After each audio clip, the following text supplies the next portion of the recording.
Sunday ಭಾರತೀಯರ ಪಾಲಿಗೆ super Sunday. ಸಂಜೆ 7 ಗಂಟೆಯಿಂದ ರಾತ್ರಿ 11 ಗಂಟೆವರೆಗೂ ಕೂಡ ಕೋಟ್ಯಂತರ ಭಾರತೀಯರ ಎದೆ ಬಡಿತ ಅಕ್ಷರಶಃ ಹೆಚ್ಚಾಗಿತ್ತು. ಆದರೆ ಫೈನಲಿ ಎಲ್ಲರೂ ಕೂಡ ನೆಮ್ಮದಿಯಾಗಿ ನಿದ್ದೆಗೆ ಜಾರಿದ್ರು. ವೆಸ್ಟ್ ಇಂಡೀಸ್ ತಂಡವನ್ನ ಸೋಲಿಸಿ ಭಾರತ ಸೆಮಿಫೈನಲ್ಗೆ ಲಗ್ಗೆ ಇಟ್ಟಿದೆ. ಸಂಜು ಸ್ಯಾಮ್ಸನ್ ಅವರ ಸೆನ್ಸಿಬಲ್ ಕ್ರಿಕೆಟ್ಗೆ ಫ್ಯಾನ್ಸ್ ಕೂಡ ಫಿದಾ ಆಗಿದ್ದಾರೆ. ಭಾರತ ಮತ್ತು ವಿಂಡೀಸ್ ನಡುವಿನ ಹೈ ವೋಲ್ಟೇಜ್ ಫೈಟ್ ಬಗೆಗಿನ ಕೆಲ ಇಂಟ್ರೆಸ್ಟಿಂಗ್ ವಿಚಾರಗಳನ್ನ ಈ ವಿಡಿಯೋದಲ್ಲಿ ಹೇಳ್ತೀನಿ. ನಾನು ಶಾಂತ. ನೀವು ಸುದ್ದಿಯಾನದ ಸಬ್ಸ್ಕ್ರೈಬರ್ ಆಗೋದಕ್ಕೆ ಮರಿಬೇಡಿ. ಕೋಲ್ಕತ್ತಾದ ಈಡನ್ ಗಾರ್ಡನ್ ಮೈದಾನ ಕಂಪ್ಲೀಟ್ ಆಗಿ ಬ್ಲೂಯಿಶ್ ಆಗಿತ್ತು. ಯಾಕಂದ್ರೆ ಭಾರತೀಯ ಅಭಿಮಾನಿಗಳ ದಂಡೇ ಸೇರಿತ್ತು. ಮಾಡು ಇಲ್ಲವೇ ಮಡಿ ಸ್ಟೇಜ್ನಲ್ಲಿದ್ದ ವೆಸ್ಟ್ ಇಂಡೀಸ್ ಹಾಗೆ ಟೀಮ್ ಇಂಡಿಯಾ ನಡುವೆ ರಣರೋಚಕ ಫೈಟ್ ನಡೆದು ಅಂತಿಮವಾಗಿ ಭಾರತ ಗೆದ್ದು ಬೀಗಿತ್ತು. ಈ ಮೂಲಕ ಚಾಂಪಿಯನ್ ತಂಡ ಮತ್ತೊಮ್ಮೆ ಚಾಂಪಿಯನ್ ಪ್ರದರ್ಶನ ನೀಡಿತು. ಅದರಲ್ಲೂ ಚೇಟಾ ಅಂತಾನೆ ಕರೆಸಿಕೊಳ್ಳುವಂತ ಸಂಜು ಸ್ಯಾಮ್ಸನ್ ಆಟ ಅಂತೂ ಬೊಂಬಾಟ್. ಅಂದುಕೊಂಡಂತೆಯೇ ಆರಂಭ, ಗೆಲುವಿನಲ್ಲಿ ಅಂತ್ಯ. ಡೂ ಆರ್ ಡೈ ಫೈಟ್ ನಲ್ಲಿ ಟಾಸ್ ಗೆದ್ದಂತ ಭಾರತ ಫಸ್ಟ್ ಫೀಲ್ಡಿಂಗ್ ಅನ್ನ ಚೂಸ್ ಮಾಡಿಕೊಳ್ತು. ಬೌಲಿಂಗ್ ಕೂಡ ಆರಂಭದಲ್ಲಿ ಚೆನ್ನಾಗೇ ಇತ್ತು. ಮೊದಲ 10 ಓವರ್ಗಳಲ್ಲಿ 82 ರನ್ಸ್ ಅಷ್ಟೇ ಕೊಟ್ಟಿದ್ರು. ಆದರೆ ಕೊನೆಯ ಓವರ್ಗಳಲ್ಲಿ ಅಬ್ಬರಿಸಿದಂತ ವೆಸ್ಟ್ ಇಂಡೀಸ್ ಉಳಿದ 10 ಓವರ್ಗಳಲ್ಲಿ 113 ರನ್ಗಳನ್ನು ಕಲೆ ಹಾಕಿತ್ತು. ಈ ಮೂಲಕ 20 ಓವರ್ಗಳಲ್ಲಿ 4 ವಿಕೆಟ್ ನಷ್ಟಕ್ಕೆ 195 ರನ್ಗಳನ್ನ ಕಲೆ ಹಾಕಿದ್ರು.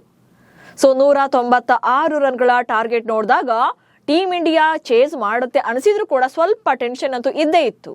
ಯಾಕಂದ್ರೆ T20 ವಿಶ್ವಕಪ್ ಅಂತ ಬಂದಾಗ ಭಾರತದ ಹೈಯೆಸ್ಟ್ ಚೇಸ್ ಇದ್ದದ್ದೇ 173 ರನ್ಗಳು. ಈ ಸ್ಕೋರ್ ಬೀಟ್ ಮಾಡಬೇಕು ಅಂತಿದ್ರೆ ಅಲ್ಲಿ ದಾಖಲೆಯನ್ನೇ ಬರಿಬೇಕಿತ್ತು. ಕೊನೆಗೆ ಆ ದಾಖಲೆ ಕೂಡ ಕ್ರಿಯೇಟ್ ಆಯಿತು. ಚೇಸಿಂಗ್ ಎಳೆದಂತ ಭಾರತ ಇನ್ನೂ 4 ಎಸೆತಗಳು ಬಾಕಿ ಇರುವಂತೆಯೇ 5 ವಿಕೆಟ್ ನಷ್ಟಕ್ಕೆ 199 ರನ್ಗಳನ್ನ ಸ್ಕೋರ್ ಮಾಡಿತ್ತು. ಹಾಗೆ ಈ ಪಂದ್ಯದಲ್ಲಿ ಭಾರತ ಗೆಲ್ಲೋಕೆ ಮುಖ್ಯ ಕಾರಣನೇ ಸಂಜು ಸ್ಯಾಮ್ಸನ್ ಅವರ ಸ್ಪೆಷಲ್ ಬ್ಯಾಟಿಂಗ್. ಕ್ರೂಷಿಯಲ್ ಟೈಮ್ ಅಲ್ಲಿ ಸೆನ್ಸಿಬಲ್ ಕ್ರಿಕೆಟ್ ಆಡಿದ ಸಂಜು. ಈ ಟಾರ್ಗೆಟ್ ಅನ್ನ ಬೆನ್ನತ್ತಿದಂತ ಭಾರತಕ್ಕೆ ಆರಂಭದಲ್ಲಿ ಅಭಿಷೇಕ್ ಶರ್ಮಾ ಕೈಕೊಟ್ರು. 10 ರನ್ ಗಳಿಸಿ ವಿಕೆಟ್ ಒಪ್ಪಿಸಿದ್ರು. ಇತ್ತ ಪಾಕೆಟ್ ಡೈನಮೋ ಇಶಾನ್ ಕಿಶನ್ ಕೂಡ 10 ರನ್ಗಳಿಗೆ ಔಟ್ ಆದ್ರು. ಇಂಥ ಟೈಮ್ ಅಲ್ಲಿ ಭಾರತಕ್ಕೆ ಸಣ್ಣದಾಗಿ ಆತಂಕ ಶುರುವಾಗಿತ್ತು. ಆದ್ರೆ ಕ್ರೀಸ್ ಕಚ್ಚಿ ನಿಂತಿದ್ದಂತ ಸಂಜು ಸ್ಯಾಮ್ಸನ್ ತಮ್ಮ ಅನುಭವವನ್ನೆಲ್ಲ ಇಲ್ಲಿ ದಾರೆ ಎರೆದಿದ್ರು. ಒಂದ್ ಕಡೆ ವಿಕೆಟ್ಸ್ ಬೀಳ್ತಾ ಇದ್ರು ಕೂಡ ಗಟ್ಟಿಯಾಗಿ ನಿಂತು ಸಂಜು ಕೊನೆ ಓವರ್ವರೆಗೂ ಕೂಡ ಬಿಟ್ಕೊಡ್ಲೇ ಇಲ್ಲ. ಓಪನರ್ ಆಗಿ ಬಂದು ಫಿನಿಷರ್ ಆಗಿ ನಿಂತು ಗೇಮ್ ಫಿನಿಶ್ ಮಾಡಿದ್ರು. 50 ಎಸೆತಗಳಲ್ಲಿ 12 ಬೌಂಡ್ರಿ ಹಾಗೆ 4 ಸಿಕ್ಸರ್ಗಳೊಂದಿಗೆ 97 ರನ್ ಗಳಿಸಿ ಅಜೇಯರಾಗಿ ಉಳ್ಕೊಂಡ್ರು. ಭಾರತದ ಇನ್ನಿಂಗ್ಸ್ ನಲ್ಲಿ ಅರ್ಧದಷ್ಟು ರನ್ಸ್ ಸಂಜು ಬ್ಯಾಟಿಂಗ್ ನಿಂದಲೇ ಬಂದಿತ್ತು. ಇದು ಅವರ ಸೆನ್ಸಿಬಲ್ ಕ್ರಿಕೆಟ್ಗೆ ಸಾಕ್ಷಿಯಾಗಿತ್ತು. ಚೆಟ್ಟಾನ ಆಟ ನೋಡಿ ಎಲ್ಲರೂ ಕೂಡ ರೋಹಿತ್ ಶರ್ಮಾ ಅವರ ಸ್ಟಾರ್ಟ್, ವಿರಾಟ್ ಕೊಹ್ಲಿ ಅವರ ಚೇಸ್ ಹಾಗೆ ಮಹೇಂದ್ರ ಸಿಂಗ್ ಧೋನಿ ತರ ಫಿನಿಶಿಂಗ್ ಅಂತ ಅಪ್ರಿಶಿಯೇಟ್ ಮಾಡಿದ್ದಾರೆ. ಇನ್ನು ಈ 97 ರನ್ಗಳೊಂದಿಗೆ T20 ವಿಶ್ವಕಪ್ ನಲ್ಲಿ ಚೇಸಿಂಗ್ ವೇಳೆ ಗರಿಷ್ಠ ಸ್ಕೋರ್ ಗಳಿಸಿದ ಭಾರತೀಯ ಬ್ಯಾಟರ್ ಎನಿಸಿಕೊಂಡಿದ್ದಾರೆ. ಇನ್ನು ಸಂಜು ಪ್ರದರ್ಶನಕ್ಕೆ ನಾಯಕ ಸೂರ್ಯಕುಮಾರ್ ಯಾದವ್ ಕೂಡ ತಲೆಬಾಗಿ ಅಪ್ರಿಶಿಯೇಟ್ ಮಾಡಿದ್ದು ವಿಶೇಷವಾಗಿತ್ತು. ವಿರಾಟ್, ರೋಹಿತ್ ಆಡೋದನ್ನ ನೋಡಿ ಕಲಿತಿದ್ದೇನೆ ಎಂದ ಸಂಜು. ಇನ್ನು ಈ ಸಂಜು ಅವರ ಈ ಅದ್ಭುತ ಪ್ರದರ್ಶನಕ್ಕಾಗಿ ಪಂದ್ಯಶ್ರೇಷ್ಠ ಪ್ರಶಸ್ತಿ ಕೂಡ ಅವರಿಗೆ ಬಂತು. ಬಳಿಕ ಮಾತನಾಡಿದಂತ ಸಂಜು ತಮ್ಮ ಈ ಸ್ಪೆಷಲ್ ಬ್ಯಾಟಿಂಗ್ಗೆ ಸೀಕ್ರೆಟ್ ಏನು ಅನ್ನೋದನ್ನ ರಿವೀಲ್ ಮಾಡಿದ್ದಾರೆ. ನಾನು ಕ್ರಿಕೆಟ್ ಕರಿಯರ್ ಸ್ಟಾರ್ಟ್ ಮಾಡಿದಾಗಲೇ ದೇಶಕ್ಕಾಗಿ ಆಡಬೇಕು ಅನ್ನುವಂಥ ಕನಸನ್ನ ಕಾಣ್ತಾ ಇದ್ದೆ. ಈ ತರದ ಇನ್ನಿಂಗ್ಸ್ ಕನಸು ಈಗ ನನಸಾಗಿದೆ. ಹಾಗೆ ನನ್ನ ಕರಿಯರ್ ನಲ್ಲಿ ಸಾಕಷ್ಟು ಅಪ್ಸ್ ಅಂಡ್ ಡೌನ್ಸ್ ಅನ್ನ ನೋಡಿದ್ದೇನೆ. 10 ರಿಂದ 12 ವರ್ಷಗಳಿಂದ IPL ಆಡ್ತಿದ್ದೇನೆ. ಹಾಗೆ ಕಳೆದ 10 ವರ್ಷಗಳಿಂದ ದೇಶಕ್ಕಾಗಿ ಕೂಡ ಆಡ್ತಾ ಇದ್ದೇನೆ. ಕೆಲವೊಮ್ಮೆ ತಂಡದಲ್ಲಿ ಇದ್ರೂ ಕೂಡ ಆಡುವ ಅವಕಾಶ ಸಿಗದೆ ಇದ್ದಾಗ ಬೆಂಚ್ ಮೇಲೆ ಕುಳಿತು ವಿರಾಟ್ ಕೊಹ್ಲಿ ಮತ್ತು ರೋಹಿತ್ ಶರ್ಮಾ ಅವರು ಪಂದ್ಯವನ್ನ ಹೇಗೆ ಫಿನಿಶ್ ಮಾಡ್ತಾರೆ ಅನ್ನೋದನ್ನ ನೋಡಿ ಕಲ್ತಿದ್ದೇನೆ. ನಾನು 50 ರಿಂದ 60 ಮ್ಯಾಚ್ ಆಡಿದ್ರು ಕೂಡ 100ಕ್ಕೂ ಹೆಚ್ಚು ಪಂದ್ಯಗಳನ್ನ ಡಗ್ಔಟ್ ನಲ್ಲಿ ಕುಳಿತು ನೋಡಿದ್ದೇನೆ. ಸಮಯಕ್ಕೆ ತಕ್ಕಂತೆ ಹೇಗೆ ಬ್ಯಾಟಿಂಗ್ ಅನ್ನ ಮಾಡಬೇಕು ಅನ್ನೋದನ್ನ ರೋಹಿತ್ ಕಡೆಯಿಂದ ಹಾಗೆ ವಿರಾಟ್ ಕೊಹ್ಲಿ ಅವರನ್ನ ನೋಡಿ ಕಲಿತಿದ್ದೇನೆ ಅನ್ನೋ ಮೂಲಕ ತಮ್ಮ ಈ ಸಕ್ಸಸ್ಫುಲ್ ಇನ್ನಿಂಗ್ಸ್ ನ ಸೀಕ್ರೆಟ್ ಅನ್ನ ರಿವೀಲ್ ಮಾಡಿದ್ದಾರೆ. ಆಕ್ಚುಲಿ ಕಳೆದ 4-5 ತಿಂಗಳಿಂದ ಸಂಜು ಕಡೆಯಿಂದ ಬಿಗ್ ಇನ್ನಿಂಗ್ಸ್ ಬಂದಿರಲಿಲ್ಲ. ಸಾಕಷ್ಟು ಟ್ರೋಲ್ಗಳನ್ನ ಮಾಡಲಾಗಿತ್ತು. ಜೊತೆಗೆ ಪ್ಲೇಯಿಂಗ್ 11 ನಲ್ಲೂ ಕೂಡ ಹೊರಗಿಡಲಾಗಿತ್ತು.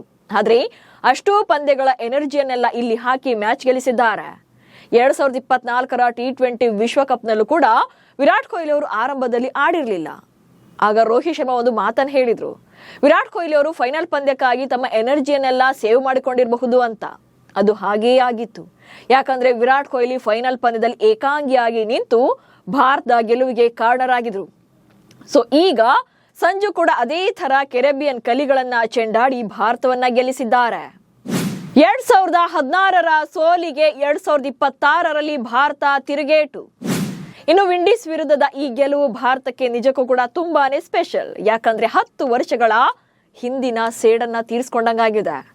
2016ರಲ್ಲಿ ನಡೆದ T20 ವಿಶ್ವಕಪ್ನಲ್ಲಿ ಭಾರತವನ್ನ ಸೆಮಿಫೈನಲ್ನಲ್ಲಿ ಸೋಲಿಸೋ ಮೂಲಕ ಕೆರೆಬಿಯನ್ ಫೈನಲ್ ತಲುಪಿತ್ತು. ಈಗ ಭಾರತ ವೆಸ್ಟ್ ಇಂಡೀಸ್ ಅನ್ನ ಮಣಿಸಿ ಸೆಮೀಸ್ಗೆ ಎಂಟ್ರಿ ಕೊಟ್ಟಿದೆ. ಹಾಗೆ ಮಾರ್ಚ್ 5ರಂದು ಅಂದ್ರೆ ಇದೇ ಗುರುವಾರ ನಡೆಯಲಿರುವಂತಹ 2ನೇ ಸೆಮಿಫೈನಲ್ ಪಂದ್ಯದಲ್ಲಿ ಇಂಗ್ಲೆಂಡ್ ವಿರುದ್ಧ ಸೆಣಸಾಟ ನಡೆಸಲಿದೆ. ಸೊ ಈ ಪಂದ್ಯಕ್ಕೆ ವಾಂಖೇಡೆ ಮೈದಾನ ಸಿದ್ಧವಾಗಿದೆ. ಸೊ ಈ ಪಂದ್ಯವನ್ನ ಗೆದ್ದವರು ಸೀದಾ ಫೈನಲ್ಗೆ ಲಗ್ಗೆ ಇಡ್ತಾರೆ.